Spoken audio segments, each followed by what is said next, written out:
9h30, 11h sur Europe 1. Culture Média. Thomas Hill. Et on démarre cette émission avec la session de rattrapage de Jean-Luc Lemoyne. Et Jean-Luc, nous sommes donc ce matin en ligne avec Bernard de la Villardière pour un nouveau numéro d'enquête exclusive consacré à l'Ukraine. Mais oui, et c'est toujours un plaisir de recevoir Bernard de la Villardière. Il est fidèle, il vient nous voir une fois par an, ou sinon il est au téléphone. L'année dernière, vous aviez eu droit, Bernard, à une interview de Thomas Hill, ce grand dadé à lunettes. Ouais, et à la sortie du studio, on vous avait demandé ce que vous aviez pensé de lui. Les grands hommes peuvent réunir à la fois beaucoup de grandeur et beaucoup de petitesse. Ah, comme c'est bien résumé. Je pense pareil. C'est pour ça que je suis pas venu ce matin. C'est ça, mais vous avez bien raison. Bon, j'avoue, j'ai un peu triché. Vous parliez pas de Thomas, mais moi, à votre place, j'aurais dit ça. Parce que je le reconnais, je vous avais taquiné dans ma rubrique, mais Thomas, non. Non, enfin, normalement. Le problème, c'est que même quand il veut faire un compliment, Thomas, tu sais pas comment tu dois le prendre. Le mec le plus maladroit du PAF. On vous parle souvent de vos titres, très accrocheurs, un peu racoleurs, diront certains, mais on oublie que vous êtes une des rares émissions aussi à consacrer autant de temps à des pays qui n'intéressent pas grand monde. Ça, c'était un compliment, ça n'intéresse pas grand monde. Ne dites plus rien, en Thomas. En tout cas, ça intéresse beaucoup de téléspectateurs, puisqu'on fait régulièrement plus d'1 million de téléspectateurs. C'était un compliment. Ça, et on est leader, toute catégorie de population confondue. Mais il connaît rien, Thomas, c'est pas de sa faute. Non, Thomas, dites plus rien. Laissez parler Anis. Non, ça y est. Non, bah quoi ? Qu'est-ce qu'il y a ? Non, vous avez raison, je peux même pas dire ça parce que elle, tu sens que quand elle commence l'émission, elle est déjà à 3 grammes. C'était toujours lors de votre dernière venue. Non. Le journal des médias de Julien Pichenet, on va parler notamment d'un magazine culte. J'en suis sûre que vous le lisez, Bernard de la Villardière. Bernard de la Villardière. Bernard de la Villardière. Elle arrive même pas à le dire. À partir de 7h50, elle articule plus du tout. Il y a plus de R. Non. Et d'ailleurs, on sait même pas si elle a dit un magazine culte ou un magazine cul. Un magazine culte. J'en suis sûre que vous le lisez, Bernard de la Villardière. C'est pas facile, Alors, je disais, Bernard est fidèle. 26 ans quand même à M6. Il est arrivé en septembre 98, juste après la victoire des Bleus. D'ailleurs, à M6, on l'appelle Zinedine de la Villardière. Mais pourquoi une telle fidélité ?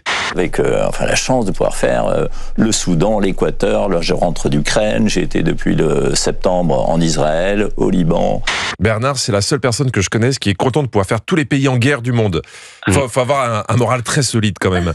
Et une femme compréhensive. Car quand tu es tout le temps en reportage, ça a obligatoirement des conséquences sur ta vie de couple. Vous arrivez à vous voir assez souvent quand même avec tous vos tournages Bien, ma femme m'a dit, finalement, c'est peut-être ce qui a sauvé notre couple. Ah bon ? Que 3 mois par an, j'étais pas là.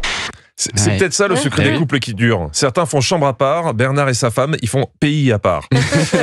Bernard, c'est un homme courageux qui n'a peur de rien. Il était en Afghanistan, au Yémen, en Ukraine, mais surtout, il était chez Jordan Deluxe. Là, Jordan vous faisait ouvrir une enveloppe où se cachait une image censée vous rappeler quelque chose. Université Paris-Nanterre. Ça, c'est l'enfance, tout simplement. L'enfance, oui, la post-adolescence. Oui, Jordan est rentré à l'université à l'âge de 6 ans. Du coup, il pense que tout le monde est surdoué comme lui. Aller chez Jordan, c'est toujours une épreuve, car déjà, il faut avoir ses fiches de paie à jour pour le contrôle fiscal de la fin d'émission. Et puis quand il commente une réponse, il est aussi maladroit que Thomas Hill. Vous avez des complexes ? Mon grand nez, ma tête de fils de famille, qui a fait que pendant très longtemps, j'ai pensé que j'étais pas fait pour faire la télé. Ah oui, ça m'étonne pas. Ça m'étonne pas. Ah mais Jordan et Thomas, c'est la même école. Pareil. Bon, évidemment, Bernard, c'est Enquête exclusive qui est à l'antenne depuis septembre 2005, comme vous le racontiez au Figaro TV. Et c'est quand même une émission unique en son genre. On a aujourd'hui 1 million de téléspectateurs en moyenne à 23h10. Enfin, c'était 2,5 millions au moment du lancement il y a 20 ans. Ah oui, entre-temps, il y a eu la TNT. Mais énorme succès, vous l'avez dit tout à l'heure, même si je ne sais pas s'il faut vous remercier. Car c'est aussi à cause de Bernard de la Villardière qu'on n'a plus de films érotiques le dimanche soir. Et voilà. Et moi qui suis très cinéphile, j'avoue que parfois ça me manque. D'ailleurs, qui regarde Enquête exclusive ? Nous, on est encore très fort chez les jeunes, notamment les 15, 35, 45 ans. C'est pour ça que j'aime Bernard. Pour lui, l'adolescence, c'est de 15 à 45 ans. Et merci franchement, Bernard. Ça nous fait du bien au moral. Oui, Merci, ouais. On vous voit beaucoup dans l'écran, mais finalement, on vous connaît peu. Voilà comment vous vous présentez sur YouTube dans Paradoxe. Ma taille, 1m80, mon poids, 79 ce matin, 79,5 même. D'ailleurs, il faut que je sois un peu vigilant. Bah alors Bernard, on sauce ses plats en ce moment ? Non mais quand on est à surveiller tes demi-kilos, c'est que t'es quand même quelqu'un qui fait attention à son apparence. Car vous êtes un homme soigné, on le voit.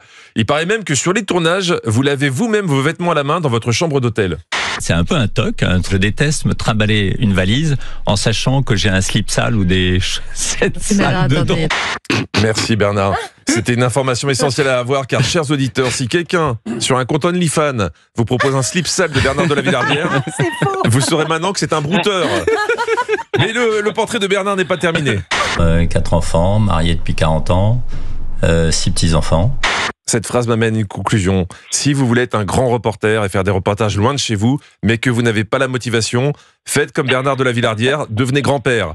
6 petits-enfants à la maison tout un week-end, n'importe qui est prêt à partir habillé en drag queen en Afghanistan. Merci Jean-Luc Lemoyne. Faut que je revoie toute mon interview là. En fait, faut aller beaucoup plus sur des choses très très perso avec Bernard.